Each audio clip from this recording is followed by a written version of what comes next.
बिस्मिल्लाहिर्रहमानिर्रहीम। अज़ीज़ तुलबा व तालिबात, अस्सलामु अलैकुम वरहमतुल्लाहि वबरकातुहू। मैं प्रोफेसर डॉक्टर अब्दुल लतीफ़ आपसे मुखातिब हूँ। मैंने तुलबा व तालिबात की भरपूर ख्वाहिश पर बायोलॉजी के लेक्चर का एहतमाम किया है ताकि नए आने वाले तुलबा व तालिबात मेरे बायोलॉजी के लेक्चर को देखकर सुनकर इससे मुस्तफ़ीद हो सके और अपने FSC के इम्तिहान में बेहतर कामयाबी से हमकिनार हो। बेटा आप मेरे तुलबा व तालिबात से गुजारिश है कि मेरी इस वीडियो को लाइक करें, इस वीडियो को मुकम्मल तौर पर देखें, अपने कमेंट्स बॉक्स में ज़रूर दें और इस वीडियो को सब्सक्राइब भी ज़रूर कीजिए ताकि हर नए आने वाली वीडियो जो नए लेक्चर के मुताबिक होगी वो आपको मिल सके और आप लोग इससे मुस्तफ़ीद हो सकें। आइए हम अपने लेक्चर का आगाज़ करते हैं। फर्स्ट ईयर में चैप्टर 14 आपने स्टडी किए, सेकेंड ईयर में चैप्टर नंबर 15 से स्टार्ट किया जा रहा है। आइए बेटा हम इसका स्टार्ट लेते हैं। इस चैप्टर नंबर 15 का जो टाइटल है उसका वो है homeostasis. Homeo mean same, stasis mean condition, state, यानी कांस्टेंट स्टेट, स्टेडी स्टेट।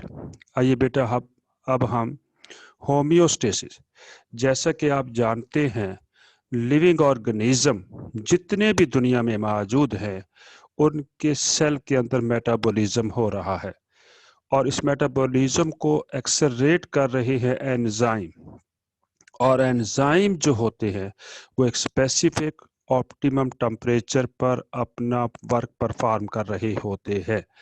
अगर बॉडी का टेम्परेचर ऑप्टिमम ना रहा, यानी अगर राइज अप हो गया या फॉल डाउन हो गया या ड्रॉप हो गया, तो फिर एंजाइम की एक्टिविटी जो है वो अंडर स्ट्रेस चली जाएगी।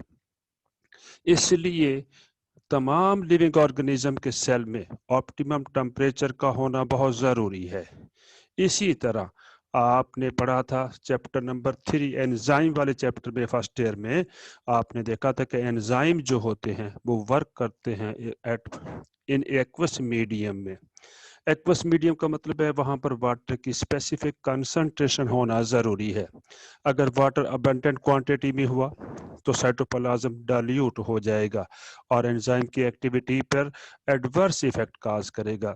अगर वहाँ वाटर की शॉर्टेज हो गई तब भी एंजाइम अपना वर्क प्रॉपरली परफॉर्म नहीं कर पाएंगे। इसीलिए होमियोस्टेसिस अब हम डिफाइन करना चाहते हैं बेटा यहाँ पर कि लिविंग ऑर्गेनिज्म की जो मेटाबॉलिज्म है जो उनके सेल में हो रहा है उसे कांस्टेंट कंडीशन चाहिए ताकि एंजाइम अपनी एक्टिविटी को बेहतर तरीके से परफॉर्म कर सके। तो बेटा अब हम होमियोस्टेसिस को डिफाइन करने लगे हैं। It is the ability of living organism to maintain their internal environment constant और nearly constant. For example human body temperature जो है इज नियरली 37 डिग्री सेंटीग्रेड होना ज़रूरी है। हम जानते हैं कि लिविंग ऑर्गेनिज्म जितने भी दुनिया में मौजूद हैं उसके इर्द गिर्द जो सराउंडिंग है उसे एक्सटर्नल एनवायरनमेंट कहते हैं, और जो लिविंग बॉडी की अंदर inside the body of the living organism जो एनवायरनमेंट है उसे इंटरनल एनवायरनमेंट कहते हैं। एक्सटर्नल एनवायरनमेंट में फ्लक्चुएशन यानी चेंजेस फ्रीक्वेंट हो रही होती हैं, और वो चेंजेस टेम्परेचर में भी हो सकती हैं, वाटर की सप्लाई में भी हो सकती है, इसी तरह सॉल्यूट की सप्लाई में भी चेंजेस आ सकती हैं। तो एक्सटर्नल एनवायरनमेंट जो है वो अंडरगो फ्लक्चुएशन, सडन चेंजेस में जा रहा होता है। अगर वो चेंजेस होती रही तो वो फिर अफेक्ट करती हैं इंटरनल एनवायरनमेंट के चेंजेस पर भी। लेकिन हम चाहते हैं कि जो वाइड रेंज में चेंजेस आ रही हैं एक्सटर्नल एनवायरनमेंट में, इसी तरह लिविंग बॉडी की जो इनसाइड इंटरनल एनवायरनमेंट है वहाँ पर नैरो रेंज में चेंज आनी चाहिए। एक्सटर्नल एनवायरनमेंट चेंज करना चाहता है इंटरनल एनवायरनमेंट को, मगर लिविंग ऑर्गेनिज्म के अंदर ये सलाहियत मौजूद है, ये कैपेबिलिटी मौजूद है कि वो इंटरनल एनवायरनमेंट को प्रोटेक्ट करते हैं, अपने आप को बचाते हैं ताकि उनका मेटाबॉलिक एक्टिविटीज़ जो है वो नॉर्मल रेट से होती रहें। तो बेटा अब सेकंड डेफिनेशन हम ये देखना चाहेंगे। जो आपके बुक में भी लिखी हुई है। It can be defined as, यानी होम्योस्टेसिस को हम डिफाइन कर रहे हैं, the protection of internal environment from the harms of fluctuations, sudden जो चेंज आ रही हैं in external environment is called as homeostasis. इसे भी हम होम्योस्टेसिस कहेंगे, यानी लिविंग ऑर्गेनिज्म ने अपने इंटरनल एनवायरनमेंट को प्रोटेक्ट करना है फ्रॉम दी हार्म्स, वो जो नुकसानात हो रहे हैं, नुकसानात पहुंचाना चाहता है। कौन पहुंचाना चाहता है? फ्लक्चुएशंस, वो जो सडन चेंजेस आ रही है इन एक्सटर्नल एनवायरनमेंट, वो जो प्रोटेक्शन वाली कैपेबिलिटी है, एबिलिटी है लिविंग ऑर्गेनिज्म की, उसे भी हम होम्योस्टेसिस कहते हैं। बेटा होम्योस्टेसिस के बारे में ऐसा क्यों है, क्यों चाहते हैं? ऑर्गेनिज्म, जितने भी लिविंग ऑर्गेनिज्म हैं, whether they are plants, animals or bacteria, are able to maintain internal condition within narrow range, यानी वो नैरो रेंज में रखना चाहते हैं इंटरनल कंडीशन को almost constantly despite environmental change through a process called homeostasis or steady state. The ability of an organism to maintain constant or nearly constant internal condition is known as homeostasis or steady state कहा जाता है इसे. For example, many organisms regulate their body temperature in a process known as thermoregulation. They maintain their body temperature at a constant or nearly constant level so that most of the enzyme they can work in appropriate manner. Organisms that live in cold climate, second example, such as polar bear, have body structure that help them withstand low temperature and conserve body heat. हम जानते हैं कि heat जो है hot body से cold body की तरफ flow कर रही होती है। अब देखिए एनवायरनमेंट कोल्ड है, लेकिन जो वहाँ पर पोलर बियर जो एक मैमल है, उसकी बॉडी का टेम्परेचर हाई होगा, तो वो हीट उसकी बॉडी से एनवायरनमेंट में ट्रांसफ़र हो जाएगी, फ्लो हो जाएगी। लेकिन होम्योस्टेटिक जो सिस्टम उसकी बॉडी में मौजूद है, वो हीट को ट्रांसफ़र होने से चेक एंड बैलेंस रखेगा और इस तरह बॉडी की जो हीट है उसे कंजर्व कर लिया जाएगा ताकि हीट वेस्ट ना हो, क्योंकि हीट उसके लिए बहुत ही इम्पॉर्टेंट है। वजह यह है कि वहाँ पर मेटाबॉलिक एक्टिविटी हो रही है और वो स्पेसिफिक जो टेम्परेचर है वो एंजाइम को चाहिए, इसीलिए पोलर बियर जो है वो अपनी हीट को कंजर्व करने की सलाहियत रखता है। इसे हम कहेंगे होम्योस्टेसिस। इन हॉट क्लाइमेट्स में ऑन दी अदर हैंड हम बात कर रहे हैं अब ऑर्गेनिज्म है method such as perspiration in human, इंसान के अंदर पसीना आ जाना, या पेंटिंग इन डॉग्स, यानी डॉग जो हैं वो हाँफते हैं, अपनी टंग को बाहर निकालते हैं और रेस्पिरेटरी इवेपोरेशन करते हैं हॉट सीजन में ताकि उनकी बॉडी का टेम्परेचर कूल डाउन रहे। कब? जब हॉट क्लाइमेट्स होते हैं, क्योंकि डॉग्स में स्वेट ग्लैंड्स नहीं हैं, इसीलिए वो हाई टेम्परेचर बॉडी को मेंटेन करने के लिए, रेगुलेट करने के लिए वो अपनी टंग को या माउथ को ओपन करता है ताकि माउथ से, ओरल कैविटी से इवेपोरेशन हो सके।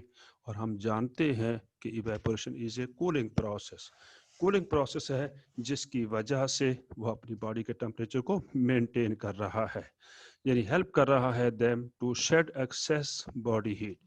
टू शेड मीन रिमूव कर देना, यानी वो एक्सेसिव हीट जो बॉडी में एंटर हो चुकी है वो उसे रिमूव कर देते हैं ताकि लिविंग ऑर्गेनिज्म जो है वो अपने आप को मेंटेन रख सके, टेम्परेचर को मेंटेन रख सके और मेटाबॉलिक एक्टिविटी को परफॉर्म कर सके। बेटा हम बात कर रहे हैं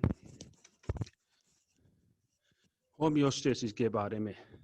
अब देखना ये चाहते हैं कि जितने भी लिविंग ऑर्गेनिज्म हैं उनमें दो तरह के एनवायरनमेंट को उन्हें फेस करना पड़ रहा है। नंबर 1, यानी external environment and internal environment. External environment mean है सराउंडिंग्स और condition in which a person, animal और प्लांट लिव्स और operate. Internal environment mean the environment within the body of the living organism, जो living body कि inside जो environment है उसे हम इंटरनल एनवायरनमेंट कहते हैं। अब बेटा ये देखना ये है कि ये दोनों एनवायरनमेंट में देखते हैं फ्लक्चुएशन कहाँ पर ज़्यादा होती हैं। तो आमतौर पर कॉमनली ये ऑब्जर्व किया गया है कि एक्सटर्नल एनवायरनमेंट में फ्लक्चुएशन बहुत एक्सट्रीम लेवल पे होती है, यानी ब्रॉड रेंज में हो रही होती हैं as compare to internal environment. तो होम्योस्टेसिस जो है, जो एक एबिलिटी है लिविंग ऑर्गेनिज्म के अंदर कि वो इंटरनल एनवायरनमेंट को कांस्टेंट रखने की सलाहियत रखते हैं। तो homeostasis keep the internal fluctuation in a narrow range, यानी वो जो फ्लक्चुएशन आ रही है, वो जो चेंजेस आ रही है उनकी बॉडी में, खा वो टेम्परेचर है या वाटर की कंसंट्रेशन है या सल्यूट की परसेंटेज है, उसमें जो फ्लक्चुएशन हो रही हैं वो नैरो रेंज में यानी मामूली होनी चाहिए, बहुत ज़्यादा नहीं होनी चाहिए, विद वेरियस कंट्रोल सिस्टम, क्योंकि उनके पास एक कंट्रोल सिस्टम मौजूद है लिविंग बॉडी के पास, और उस कंट्रोल सिस्टम के ज़रिए वो अपनी इंटरनल बॉडी की किसी भी चेंजेस को लाना चाहते हैं तो वो नैरो रेंज में होती हैं compared to wider external fluctuation, बानिस्बत किसके, जो फ्लक्चुएशन एक्सटर्नल एनवायरनमेंट में हो रही हैं उसकी निस्बत वो अपनी फ्लक्चुएशन को अंदर जो है नैरो रेंज में मेंटेन करते हैं बेटा।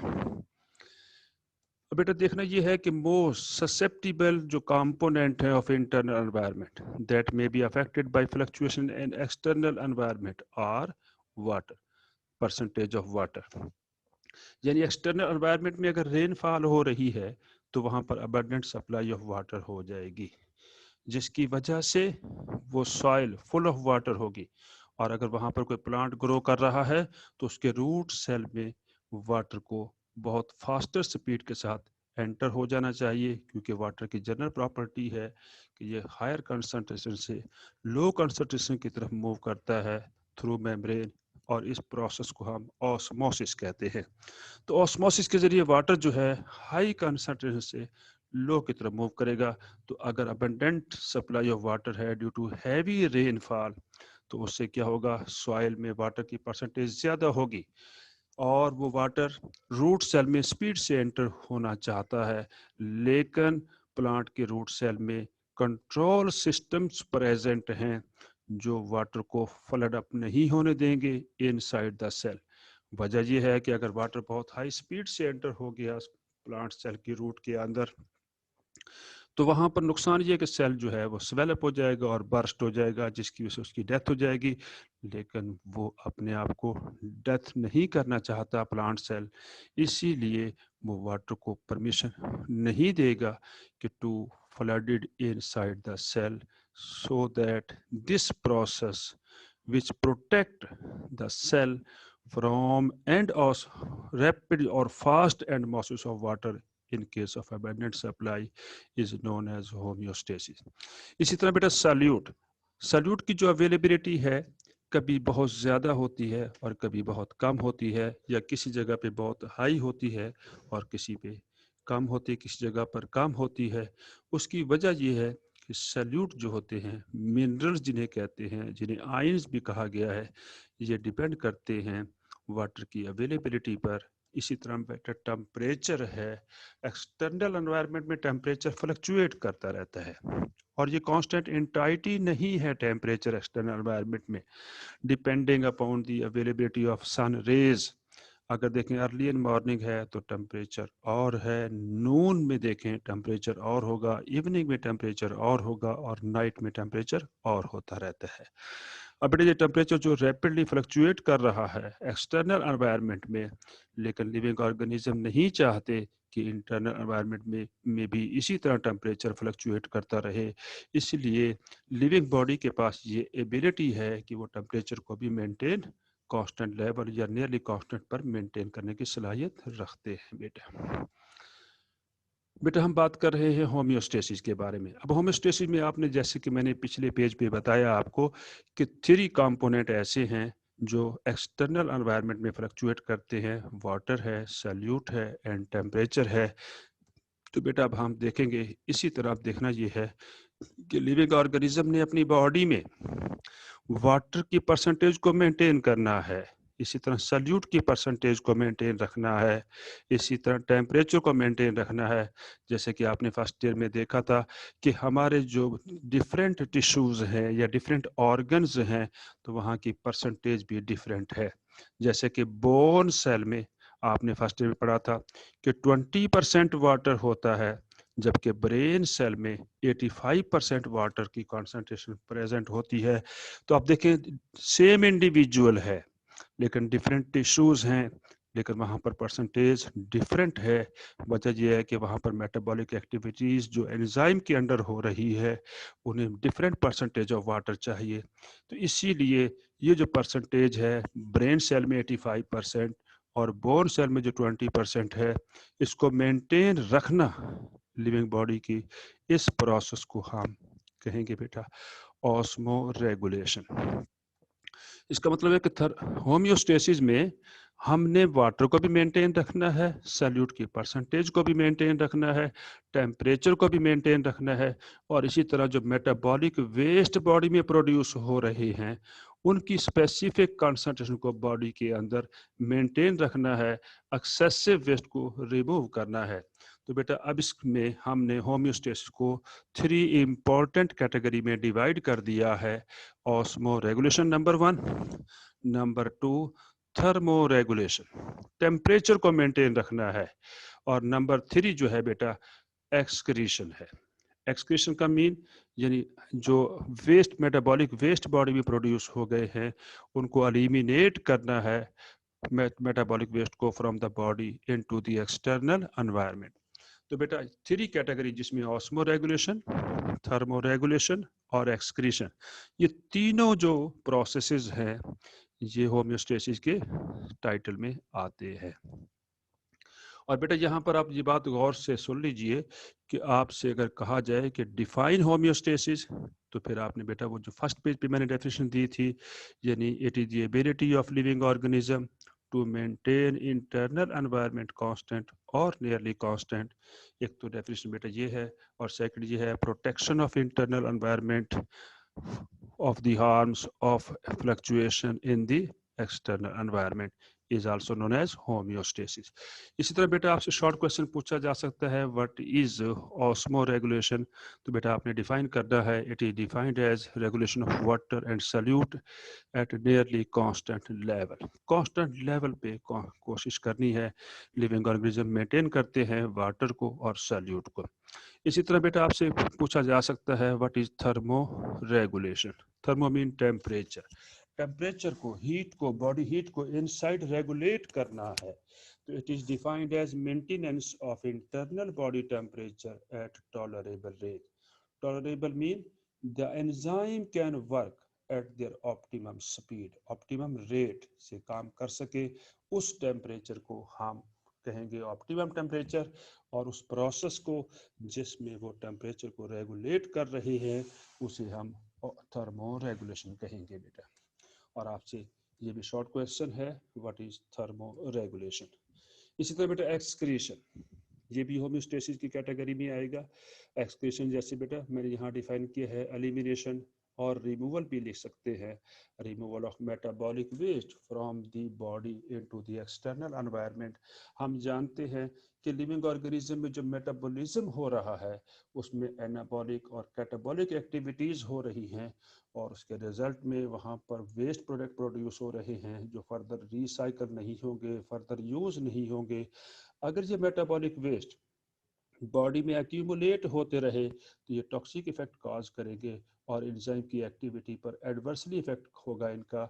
इसीलिए इन मेटाबॉलिक वेस्ट जो कॉन्स्टेंटली प्रोड्यूस हो रहे हैं मस्ट बी रिमूव्ड, इनको रिमूव कर देना चाहिए इनटू द एक्सटर्नल एनवायरनमेंट। और ये जो प्रोसेस है जिसमें वेस्ट प्रोडक्ट को रिमूव किया जा रहा है बेटा, इसे हम एक्सक्रीशन कहेंगे बेटा। बेटा अब हम देखना चाहते हैं कि क्या है इम्पोर्टेंस, इम्पोर्टेंस देखना चाहते हैं होम्योस्टेसिस की। क्यों हम लिविंग ऑर्गेनिज्म के अंदर ये सलाहियत मौजूद है कि वो इंटरनल एनवायरनमेंट को कांस्टेंट लेवल पर मेंटेन रखना चाहते हैं। तो the importance of maintaining an optimum internal environment, optimum internal environment होना चाहिए। जैसे कि मैं बता चुका हूँ कि to ensure optimal condition for cellular activities, cell की जितनी भी एक्टिविटीज़ हैं, जैसे सेल की ग्रोथ है, सेल की डिवीजन हो रही है, माइटोसिस हो रहा है, मेटाबॉलिज्म हो रहा है, तो उसके लिए ऑप्टिमम कंडीशन का होना बहुत ज़रूरी है।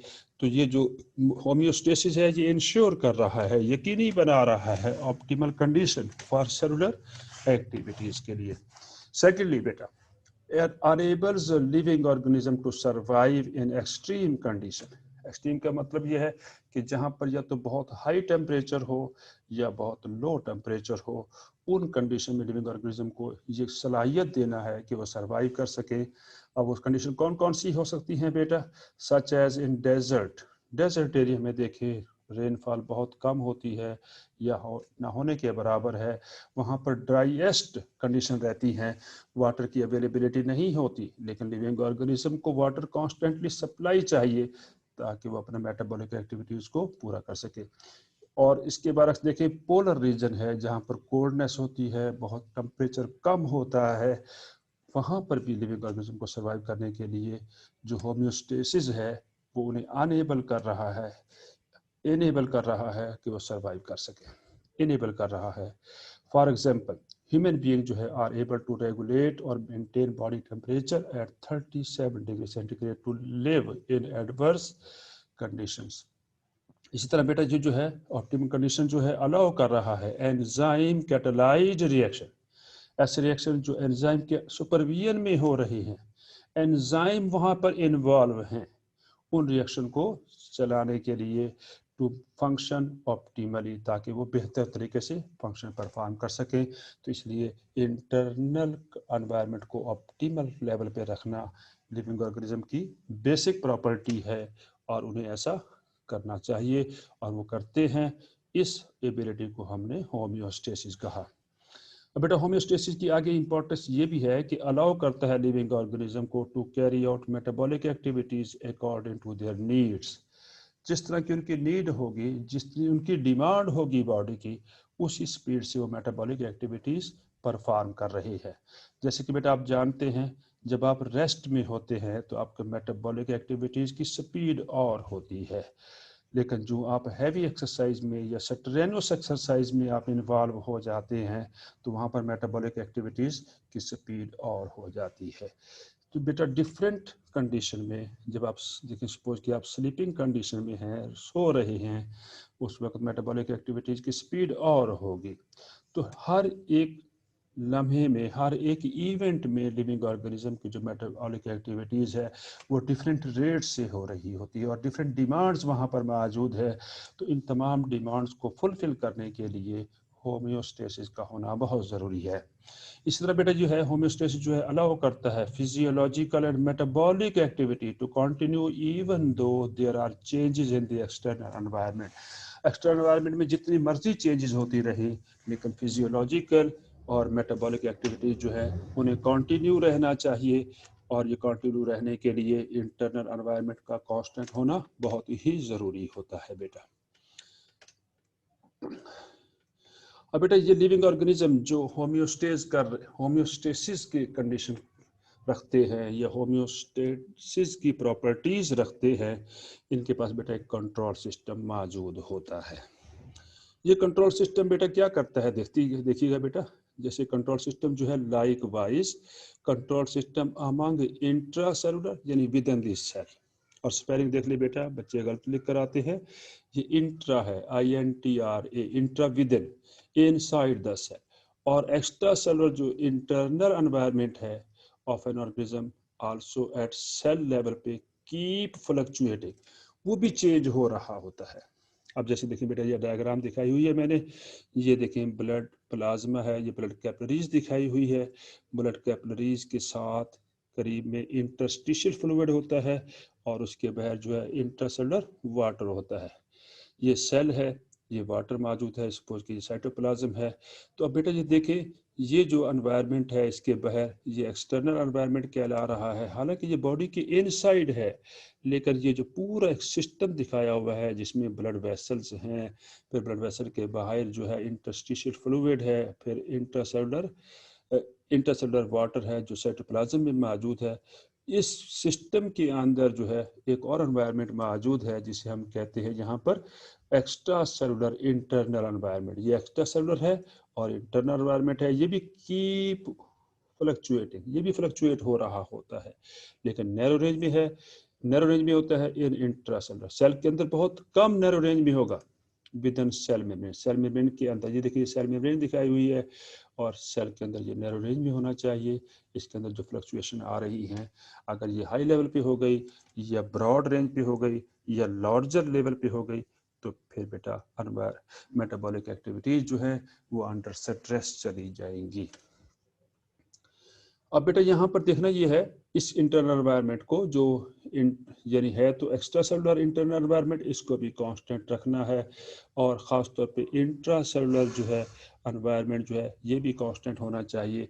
वजह ये है कि यहीं पर मेटाबॉलिक एक्टिविटीज़ हो रही है, यहीं पर एंजाइम इन्वॉल्व हो रहे हैं इसको मेंटेन करने के लिए, और इसी ने डिमांड जो है सेल की या बॉडी की फुलफिल करनी है, यानी एनर्जी की डिमांड है या न्यूट्रिएंट्स सप्लाई की डिमांड है, तो ये किसे फिल करनी है? Internal intracellular internal environment. तो फिर बेटा ये देखिए organism are able to regulate their internal condition despite the changing condition of the external environment, कि जितनी मर्जी चेंजेस होती रहे बेटा एक्सटर्नल एनवायरनमेंट में, लेकिन उनके यहाँ ये सलाहियत मौजूद है to regulate their internal condition by constant movement of material across membrane. देखिए ये बेटा मूवमेंट दिखा रखी है यहाँ पर कि देखिए वाटर की मूवमेंट हो रही है, सॉल्यूट की मूवमेंट हो रही है, न्यूट्रिएंट्स की मूवमेंट हो रही है according to the demand of the cell और डिमांड ऑफ द बॉडी। बेटा here in addition to solute and water, solute और वाटर तो मूव कर रहे हैं according to the demand of the body, various essential metabolites भी वहाँ चाहिए जो ऐसे मालिकूल ऐसे सब्सटेंसेस जो मेटाबॉलिज्म में पार्टिसिपेट कर रहे हैं, इन्वॉल्व हो रहे हैं, उनको भी रेगुलेट करना है, उनकी भी कॉन्सेंट्रेशन को मेंटेन करना है। इसी तरह हार्मोन है are kept in required range according to the need of the body, उसे भी मेंटेन रखना है। फर्दर मोर एडाप्टेशन है बेटा लिविंग ऑर्गेनिज्म में to lower level of range in dry condition, कि अगर ड्राई कंडीशन है, रेनफॉल नहीं हुई, वाटर अवेलेबल नहीं है, तो लिविंग ऑर्गेनिज्म ने अपने आप को अडॉप्ट कर रखा है कि वो लोअर लेवल ऑफ रेंज, यानी वाटर की जो रेंज है वो लो लेवल पे भी वो मेटाबॉलिक एक्टिविटी परफॉर्म कर सकते हैं। और अगर ऐसे ऑर्गेनिज्म जो अबेंडेंट सप्लाई ऑफ वाटर में रहते हैं तो फिर वहाँ पर क्या होगा बेटा, हायर लेवल ऑफ रेंज उनके अंदर मौजूद है, इज़ गुड, ये अडेप्टेशन के लिए बेहतर है for organism to feel normal, कि वो अपने आप को नॉर्मल महसूस करते हैं।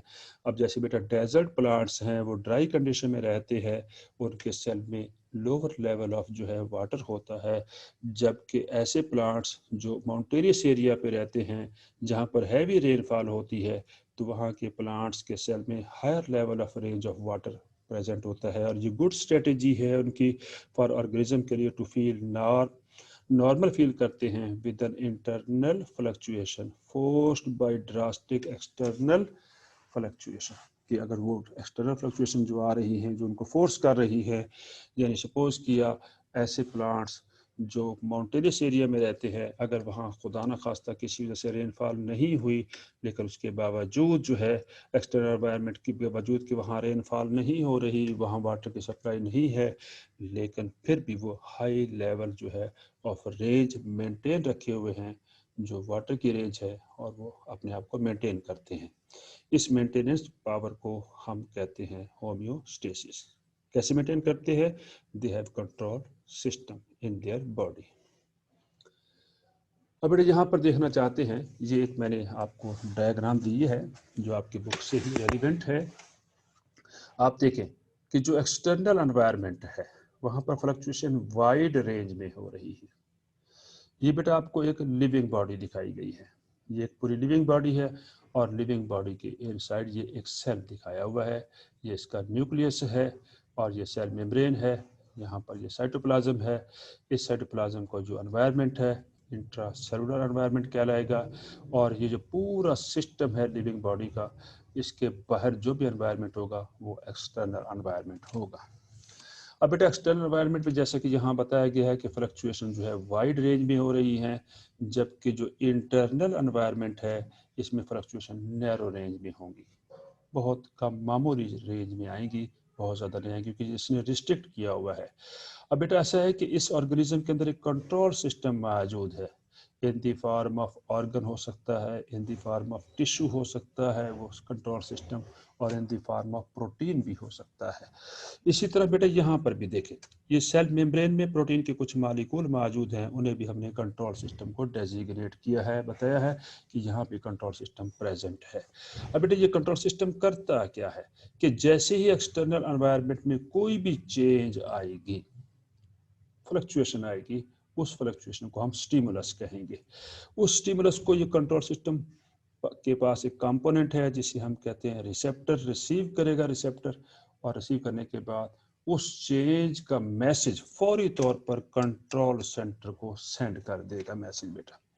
अब ये कंट्रोल सिस्टम जो है फिर रेस्पॉन्स के लिए इफेक्टर को सिग्नल देगा कि अब उसका रेस्पॉन्स क्या होना चाहिए बेटा। और देखते बेटा ये सिग्नल कैसे दिए जा सकते हैं, अब हम इसको डिस्क्राइब करते हैं इन डिटेल।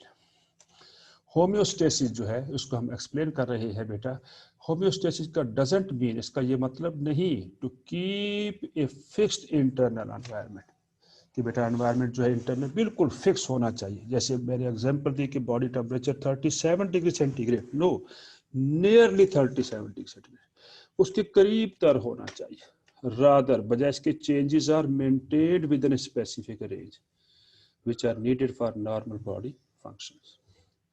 एग्जांपल दे रहे हैं बेटा, ये वाटर अवेलेबिलिटी जो है मे फ्लक्चुएट ट्रेमेंडसली, यानी एनवायरनमेंट में वाटर की जो अवेलेबिलिटी है वो बहुत ज़्यादा फ्लक्चुएट करती है, बहुत ज़्यादा चेंज हो रही होती है, कभी बहुत कम और कभी बहुत ज़्यादा, डिपेंडिंग अपॉन दी रेनफॉल जो है कितनी हो रही है।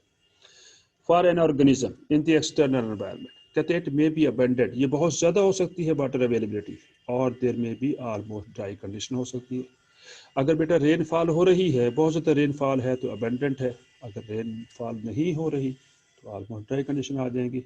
However the quantity of water in the body tissue जो इंटरनल एनवायरनमेंट कहलाएगा is kept in a narrow range, चाहे वाटर अबेंडेंट ऑफ सप्लाई में हो या ऑलमोस्ट स्कार्सिटी में हो, लेकिन इंटरनल एनवायरनमेंट जो है, जो वाटर की क्वांटिटी है इंटरनल बॉडी टिश्यू के अंदर, उसे कांस्टेंट होना चाहिए, नैरो रेंज में चेंज होना चाहिए। फिर बेटा यहाँ पर क्या होगा, होम्योस्टैटिक कंट्रोल सिस्टम तमाम लिविंग ऑर्गेनिज्म में मौजूद है, तो ये क्या करेगा, would not let the body, कि बॉडी को परमिशन नहीं देगा, लिविंग बॉडी को इस बात की कोई इजाज़त नहीं होगी कि फ्लडेड विद वाटर, कि वो पानी से भर जाए, कब, इन अबेंडेंट सप्लाई, जब बहुत ज़्यादा वाटर सप्लाई हो रहा हो एनवायरनमेंट। जैसे एक प्लांट है वो किसी एरिया में ग्रो कर रहा है और वहाँ पर हैवी रेनफॉल हो जाती है, तो फिर वाटर सप्लाई क्या हो जाएगी, अबेंडेंट सप्लाई होगी। तो फिर उस प्लांट के रूट सेल में कंट्रोल सिस्टम प्रेजेंट है, वो इस बात की सेल को परमिशन नहीं देगा, रूट सेल को, कि उसका सेल जो है वाटर से भर जाए, फ्लडेड विद वाटर। या फिर बेटा इन कंट्रास्ट इसके बरक्स क्या होगा, अगर काफ़ी अरसे तक रेनफॉल नहीं हुई, सॉइल ड्राई हो चुकी है, ड्राई कंडीशन वहाँ मौजूद है, तो प्लांट के जो रूट सेल है उसके अंदर जो कंट्रोल सिस्टम है वो इस बात की परमिशन नहीं देगा कि वो डिहाइड्रेट हो इन ड्राई कंडीशन में, यानी वाटर वो लॉस कर दे। अगर वाटर लॉस हो गया तो सेल जो है बेटा विल्ट हो जाएगा, उसका टर्गर प्रेशर मेंटेन नहीं रहेगा और एंजाइमेटिक एक्टिविटी जो है वो अंडर स्ट्रेस चली जाएगी। एग्जाम्पल नंबर 2 बेटा, टेम्परेचर जो है वेरीज करता है a great deal in the environment, लेकिन टेम्परेचर जो है वो कांस्टेंट एंटाइटी नहीं है, ever changing everywhere, every movement change होता रहता है। तो ये टेम्परेचर जब कांस्टेंट नहीं होगा, लेकिन हम जानते हैं कि हमारे जो inside the body of the living organism है उनका टेम्परेचर कांस्टेंट होना चाहिए या नियरली कांस्टेंट होना चाहिए, ताकि ऑप्टिमम टेम्परेचर हो और एंजाइम अपना फंक्शन बेहतर तरीके से परफॉर्म कर सके बेटा। तो लेकिन क्या कह रहा है बेटा, यहाँ पर बताया जा रहा है बट होम्योस्टैटिक मैकेनिज्म, जो कंट्रोल सिस्टम है, मेंटेन करेगा internal temperature of an animal in a narrow range, यानी अगर वो टेम्परेचर चेंज होना भी है इनसाइड द बॉडी, तो वो मामूली चेंज होगा, बहुत ज़्यादा चेंज नहीं होगा। तो कंट्रोल सिस्टम बेटा would not let the body flooded with water in abundant supply, जैसे कि ऊपर बताया गया है, और also not dehydrated in dry condition, ये मैं पहली बात बता चुका हूँ। तो बेटा ये जो क्वांटिटी है, ये जो बात बताई जा रही है, ये वाटर को मेंटेन करना। देखिए बेटा adaptation to lower level of range in dry condition, जैसे कि पहले मैं पिछले पेज में बता चुका हूँ कि लिविंग ऑर्गेनिज्म ड्राई कंडीशन में अपनी बॉडी में लोअर लेवल को रेंज को मेंटेन रखते हैं और हायर लेवल मेंटेन रखते हैं in abundant supply of water is a good, जैसे कि पीछे बताया गया है, for the organism to maintain normal with an internal fluctuation forced by the external environment. बेटा हम बात कर रहे हैं कि लिविंग ऑर्गेनिज्म के पास एक कंट्रोल सिस्टम प्रेजेंट है और वो कंट्रोल सिस्टम जो है वो हेल्प कर रहा है लिविंग ऑर्गेनिज्म की, ताकि वो अपने आप को होम्योस्टेसिस की कंडीशन में ला सके बेटा। तो गोल मकसद क्या है बेटा ऑफ होम्योस्टेसिस का, is the maintenance of equilibrium, equilibrium को मेंटेन रखना है बेटा around a specific value of some aspect of the body. Some aspect का मतलब है वाटर की लेवल को मेंटेन रखना है, टेम्परेचर को मेंटेन रखना है, वेस्ट प्रोडक्ट को मेंटेन रखना है, और इट्स सेल्स या सेल के अंदर मेंटेन रखना है, कॉल्ड ए सेट पॉइंट।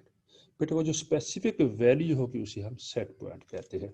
जैसे आप देखें ब्रेन सेल में 85% वाटर एक सेट पॉइंट है, बोन सेल में 20% वाटर का होना एक सेट पॉइंट है। इसी तरह बेटा बॉडी के टेम्परेचर को 37 डिग्री सेंटीग्रेड तक मेंटेन रखना एक सेट पॉइंट है बेटा।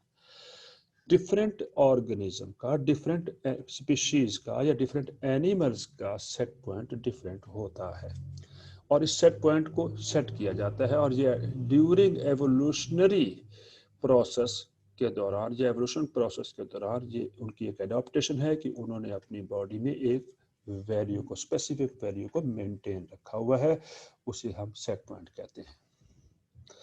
कहते हैं while there are normal fluctuation, अगर नॉर्मल फ्लक्चुएशन हो गई फ्रॉम द सेट पॉइंट से, the body system will usually attempt to go back, वो जो फ्लक्चुएशन है वो go back to this set point, उस पॉइंट पे दोबारा अपने आप को लाना चाहेगा।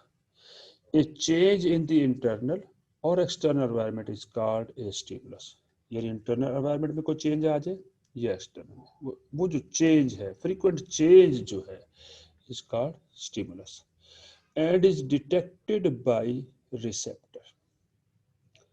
रिसेप्टर क्या करेगा, उसको ये डिटेक्ट हो जाएगी वो चेंज जिस स्टिमुलस कह रही है।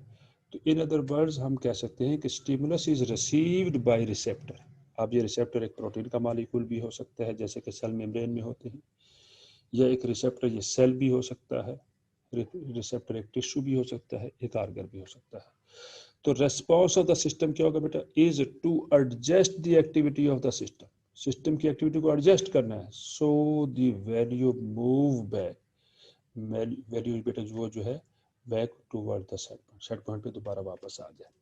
जैसे हमारी बॉडी का टेम्परेचर अगर इंक्रीज होने लगा है हॉट वेदर के अंदर, जैसा कि गर्मियों में हो रहा होता है, तो आप देखें कि फिर बॉडी एक्टिवेट हो जाती है, बॉडी के अंदर सिस्टम एक्टिवेट हो जाता है और स्वेट प्रोड्यूस होता है, और आप देखें स्वेट जो है वो सरफेस से इवेपोरेशन है, वाटर की इवेपोरेशन है, और जैसे इवेपोरेशन होगी दोबारा से कूलिंग हो जाएगी और हमारा body temperature toward set point जो कि 37 डिग्री सेंटीग्रेड है वहाँ पर वापस आ जाएगा। इस तरह बेटा एक एग्जांपल दी जा रही है, for instance if the body temperature becomes too warm, अगर वार्म हो जाए, जैसे आप हैवी एक्टिविटी परफॉर्म कर रहे हैं, स्ट्रेनुअस एक्टिविटी परफॉर्म कर रहे हैं, या स्ट्रेनुअस एक्सरसाइज में अपने आप को आपने इन्वॉल्व किया हुआ है, या आप बहुत ज़्यादा हीटर के करीब बैठे हुए हैं, या आप सनलाइट के अंदर डायरेक्टली एक्सपोज हो रही है, तो आपकी बॉडी का टेम्परेचर टू वार्म हो जाएगा। एडजस्टमेंट आर मेड, फिर बॉडी एडजस्टमेंट करेगी टू कूल द एनिमल्स, ताकि एनिमल की बॉडी का टेम्परेचर को ड्रॉप किया जाए और दोबारा सेट पॉइंट पर वापस लाया जाए।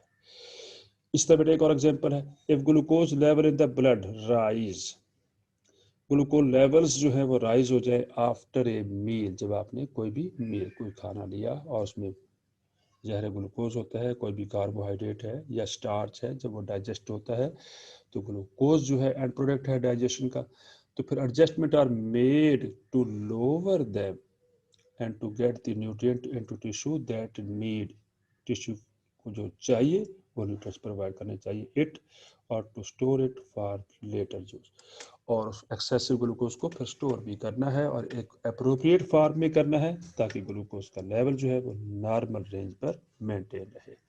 अब बेटा यहाँ कैसे ये मेंटेन करना है, कंट्रोल सिस्टम है बिन एक्वायर्ड, उन्हें एक्वायर कर लिया है for variety of homeostatic regulation.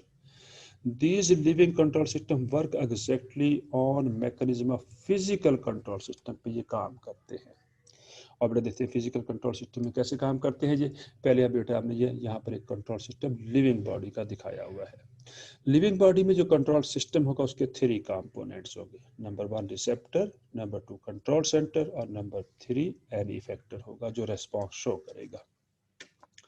ये बेटा कोई भी एनवायरमेंटल चेंज है जिसे हम यहाँ पर स्टिमुलस का नाम दे रहे हैं, और लिविंग बॉडी में सेंस ऑर्गन मौजूद हैं जिन्हें को हम रिसेप्टर कहते हैं, जैसे कि यहाँ बताया गया। ये फर्स्ट जो है कंपोनेंट होगा कंट्रोल सिस्टम का। स्टिमुलस बेटा डिटेक्ट होगी बाय द रिसेप्टर, और वो इस रिसेप्टर स्टिमुलस को फर्दर पे ट्रांसमिट कर देगा, सिग्नल भेज देगा टू कंट्रोल सिस्टम को, और वो यहाँ पर ब्रेन है या स्पाइनल कार्ड है बेटा। इसके बाद बेटा ये कंट्रोल सिस्टम उसको एनालाइज करेगा उस स्टिमुलस को कि क्या इसका रिस्पांस देना बहुत ज़रूरी है या नहीं। तो बेटा जैसे ही अगर उसका रिस्पांस देना बहुत ज़रूरी होगा तो मैसेज सेंड कर देगा ताकि इफेक्टर को, ताकि इफेक्टर अपना रिस्पांस शो कर सके।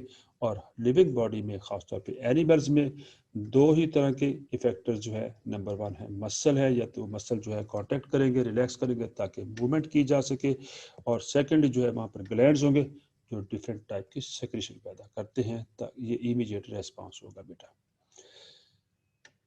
बेटा कंट्रोल सिस्टम के बारे में बात करें, फिजिकल के बारे में, जैसे मैंने बताया कि फिजिकल कंट्रोल सिस्टम जो होता है वो for example temperature control system है। ये देखिए बेटा जैसे घर में हमारे एसी लगा हुआ है, एयर कंडीशन एसी लगाया हुआ है, उस एसी में वहाँ पर एक थर्मामीटर लगा होता है।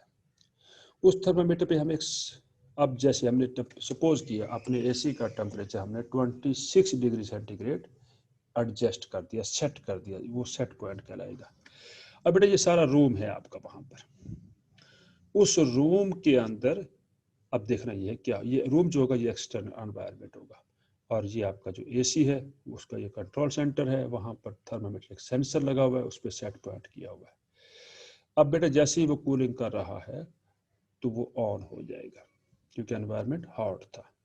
जैसे ही पूरे एनवायरनमेंट का टेम्परेचर 20 यानी रूम का टेम्परेचर 26 डिग्री सेंटीग्रेड होगा जो हमने सेट किया है, तो बेटा फिर क्या होगा, अब या उससे, या सपोज किया विंटर का सीजन है तो टेम्परेचर वहाँ पर क्या होगा, सपोज किया कम हो गया एनवायरनमेंट का, तो बेटा फिर देखिए ये हीटर को ऑन कर देगा और हीट जो है प्रोड्यूस करेगा, ये रेस्पॉन्स है हीटर का, और आपके रूम का टेम्परेचर हाई हो जाएगा। उसके बाद बेटा फिर क्या होगा, टेम्परेचर ऑफ रूम जो है जैसे ही हाई होगा वो जाकर इसको सेट पॉइंट को एडजस्ट करेगा। अगर टेम्परेचर पूरा 26 डिग्री सेंटीग्रेड रूम का रहा तो बेटा ये क्या करेगा, ऑफ हो जाएगा। तो ये ऑटोमेटिकली सिस्टम ये काम करता है। इसी तरह बेटा लिविंग बॉडी में देखें, ये भी यहाँ पर बेटा फिजिकल दिखाया हुआ, देखें सेट पॉइंट 20 डिग्री सेंटीग्रेड किया हुआ है। अगर रूम टेम्परेचर डिक्रीज हुआ है तो ये सेट पॉइंट क्या करेगा बेटा, यहाँ पर स्टिमुलस है, कंट्रोल सेंटर को, थर्मोस्टेट को रीड करेगा टू हॉट, और ताकि वो हीट को, ये हीटर को ऑफ कर देगा क्योंकि ये टेम्परेचर इंक्रीज हो गया था। तो बेटा यहाँ पर भी दिखाया, देखिए ये स्टिमुलस है, देखिए बेटा यहाँ पर स्टिमुलस क्या है, कंट्रोल सेंटर है, थर्मोस्टेट वहाँ मौजूद है, रीड टू कोल्ड, ठंड हो गई बेटा, तो ये फिर क्या करेगा, रेस्पॉन्स क्या होगा बेटा, हीटर टर्न ऑन हो जाएगा, हीटर देखिए टर्न ऑन हो गया, हीट पैदा होगी, जैसे हीट पैदा होगी रूम टेम्परेचर राइज होगा, ये जाकर उसको क्या करेगा, क्लोज कर देगा, सेट यानी शट डाउन यानी ऑफ कर देगा। इसी तरह बेटा यहाँ पर दिखाया गया, देखिए अगर आपके रूम का टेम्परेचर क्या हुआ है, डिक्रीज हुआ, इसने जाकर इसको क्या किया, यहाँ पर इसको सेट पॉइंट से कम हुआ तो इसने स्टिमुलस की और ये जाकर ऑफ कर दिया बेटा यहाँ पर। तो ये कंट्रोल सिस्टम भी इसी तरह काम कर रहा है जैसे कि हमारे लिविंग बॉडी में भी कंट्रोल सिस्टम वर्क कर रहा होता है। यहाँ पर बेटा देखिए अभी हमने होम्योस्टेसिस लिविंग बॉडी में दिखाया हुआ है। देखिए यहाँ पर सबसे पहले बेटा यहाँ से स्टार्ट करेंगे, देखिए स्टिमुलस है, प्रोड्यूसेस चेंज इन वेरिएबल, ये वेरिएबल में चेंज आएगा, ये वेरिएबल है। अगर बेटा सपोज किया टेम्परेचर इंक्रीज हुआ है, इम्बैलेंस हो गया, टू मच हो गया, तो बेटा ये क्या करेगा, रिसेप्टर करेगा change detected by receptor, receptor उस चेंज को डिटेक्ट कर लेगा। फिर बेटा ये रिसेप्टर क्या करेगा, input information send along different pathway to, different pathway को फॉलो करते हुए कंट्रोल सिस्टम को ये इंफॉर्मेशन सेंड कर दी जाएगी। फिर बेटा कंट्रोल सिस्टम क्या करेगा, यहाँ पर आकर ये इंफॉर्मेशन जो होगी सेंड अलोंग इफरेंट पाथवे से भेजी जाएगी टू इफेक्टर तक, और इफेक्टर क्या करेगा, अपना रेस्पॉन्स करेगा ऑफ इफेक्टर, फीडबैक करेगा टू इन्फ्लुएंस मैग्नीट्यूड करेगा ऑफ स्टिमुलस, और रिटर्न करेगा वेरिएबल बाय होमोस्टैटिक, ताकि उसको रिटर्न कीजिए। देखिए बेटा सपोज का टेम्परेचर अगर हाई हुआ था तो दोबारा उसको नीचे करके नॉर्मल लेवल पे लाया जाएगा। तो बेटा ये जो एबिलिटी है, ये जो सलाहियत है, ये कंट्रोल सिस्टम के जरिए हो रही है, और उस सलाहियत को हमने होम्योस्टेसिस कहा है। बेटा यहाँ पर देखिए, यहाँ पर होम्योस्टेसिस के बारे में हम बात करें, similar to it in living और सिस्टम में देयर इज सेट पॉइंट है इन टेम्परेचर। इसी तरह जैसे कि पहले मैंने बताया था सेट पॉइंट होता है, तो यहाँ टेम्परेचर में भी सेट पॉइंट है। रेगुलेटेड यानी एंडोथर्मिक एनिमल्स, ऐसे एनिमल जो अपनी बॉडी के टेम्परेचर को मेंटेन करने की सलाहियत रखते हैं। बेटा हम जैसे जानते हैं ऐसे ऑर्गेनिज्म भी हैं, ऐसे एनिमल्स भी हैं जो अपनी बॉडी के टेम्परेचर को मेंटेन नहीं करते, जिन्हें हम एक्टोथर्म कहते हैं। ये एंडोथर्म है, वो एक्टोथर्मिक एनिमल्स होते हैं। तो ये हमने एंडोथर्मिक की बात की है। रिसेप्टर जिसे सेंसर कहते हैं, डिटेक्ट करेगा टेम्परेचर चेंज को बेटा ऑफ इंक्रीज, अगर टेम्परेचर इंक्रीज हुआ है सपोज कर रहे हैं, जैसे कि हॉट वेदर में हो जाता है, और सिग्नल टू कंट्रोल सेंटर को देगा for action of cooling system और वाइस वर्सा। या इसकी उल्ट बात होगी, कैसे, अगर टेम्परेचर डिक्रीज हुआ है तो वो सिग्नल देगा कंट्रोल सेंटर को, ताकि वार्मिंग सिस्टम को एक्शन में लाया जा सके। अब बेटा ये जो सिस्टम है, ये जो पूरा तरीकाकार है जो लिविंग बॉडी में मौजूद है, इसको हम कहते हैं बेटा फीडबैक मैकेनिज्म। और बेटा शॉर्ट क्वेश्चन है, what is feedback mechanism, most important short question है। तो बेटा आप कैसे डिफाइन करेंगे, डिटेक्शन ऑफ चेंज को डिटेक्ट करना, और वो कौन करेगा, रिसेप्टर। फिर सिग्नलिंग फॉर इफेक्टर रेस्पॉन्स, और फिर कंट्रोल सेंटर सिग्नल देगा for effector response to control center, is a feedback mechanism. अब बेटा ये जो फीडबैक मैकेनिज्म होता है, वैसे तो पॉजिटिव भी हो सकता है, नेगेटिव फीडबैक मैकेनिज्म भी हो सकता है, लेकिन most of the time living organism में नेगेटिव फीडबैक मैकेनिज्म वर्क कर रहा होता है। कैसे बेटा, जैसे सपोज कर रहे हैं, देखिए यहाँ पर एग्जांपल देखिए, इन दीज प्रोसेसेस में there is an inverse effector response होता है। यानी अगर एनवायरनमेंट में टेम्परेचर इंक्रीज हो रहा है तो बॉडी का टेम्परेचर भी इंक्रीज होगा, लेकिन इफेक्टर जो है बॉडी के टेम्परेचर को डिक्रीज करेंगे।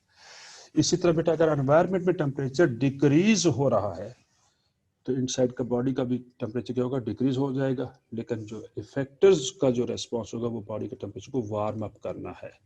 तो इनवर्स रिलेशनशिप है बेटा, इसको हम कहते हैं नेगेटिव फीडबैक। तो व्हाट इज नेगेटिव फीडबैक, देखो there is an inverse effectors response होगा to the change in external environment, कि एक्सटर्नल एनवायरनमेंट में जो चेंज आई है उसके इनवर्स इफेक्टर का रेस्पॉन्स होगा, ऑपोजिट होगा उसका। For example as there is generally cooling effector response, यानी इफेक्टर जो है वो कूलिंग करेगा, कब करेगा, टू वार्मथ, अगर गर्मी ज्यादा है, एनवायरनमेंट में हीट बढ़ गई है। सेंसिंग इन एक्सटर्नल एनवायरनमेंट, अगर सेंसर ने एनवायरनमेंट में टेम्परेचर को ज्यादा महसूस किया है तो इफेक्टर उसकी कूलिंग करेगा। Thus these are termed as negative feedback, इसे कहेंगे बेटा, नेगेटिव फीडबैक कहेंगे बेटा। तो जैसे कि बेटा यहाँ पर बताया गया है कि ये रिसेप्टर जो होते हैं ये सेंस करते हैं change in the environment is a part of feedback mechanism. ये फीडबैक मैकेनिज्म का पार्ट होगा कि रिसेप्टर ने वहां सेंस करना है चेंज को। फिर स्टिमुलस क्या होगी बेटा, जैसे कि टेम्परेचर है या ग्लूकोज का लेवल है या कैल्शियम का लेवल है, इज डिटेक्टेड बाय रिसेप्टर।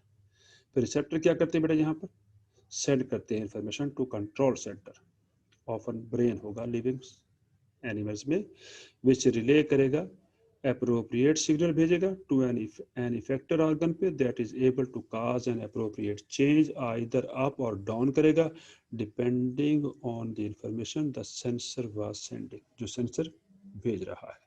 अगर वो कह रहा है कि एनवायरनमेंट में टेम्परेचर इंक्रीज हो गया है तो फिर बेटा इफेक्टर जो है बॉडी के टेम्परेचर को डिक्रीज करेगा। देखिए बेटा ये स्टिमुलस है, सेंसर तक जाएगी, रिसेप्टर तक, रिसेप्टर से डिटेक्ट कर लेगा। जैसे अगर टेम्परेचर हाई हुआ है एनवायरनमेंट में तो वो डिटेक्ट कर लेगा।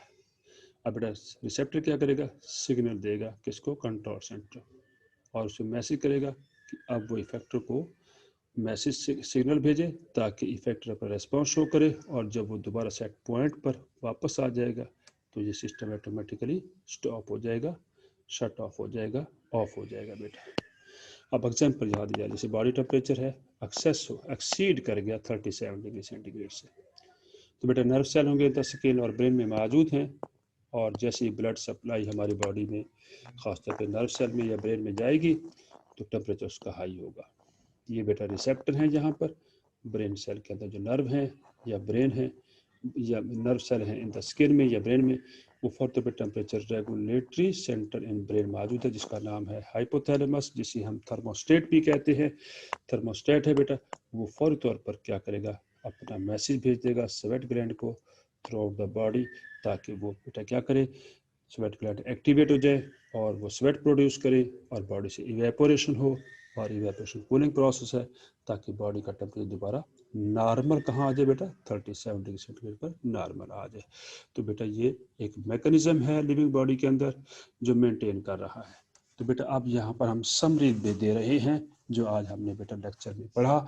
होम्योस्टेसिस की समरी क्या हुई बेटा, होम्योस्टेसिस में सबसे पहले बेटा हमने वाटर को और सॉल्यूट को बैलेंस में रखना है, इसको हम ऑस्मो रेगुलेशन कहेंगे। तो रेगुलेशन ऑफ सॉल्यूट बैलेंस को रेगुलेट करना है, and the gain and loss of water को बैलेंस में रखना है, is known as osmoregulation. Excretion क्या होगा बेटा, it is the removal of nitrogenous metabolic waste from the body into the living into the external environment. बेटा आगे है थर्मो रेगुलेशन, तीसरी बात इसमें आएगी thermoregulation. It is the maintenance है बेटा, मेंटेनेंस की स्पेलिंग देख रहे हैं, बहुत सारे बच्चे स्पेलिंग गलत लिख कर आते हैं। करेक्ट ये है बेटा MAINTENANCE of internal body temperature with an tolerable range. Tolerable range में इसको मेंटेन करना है बेटा।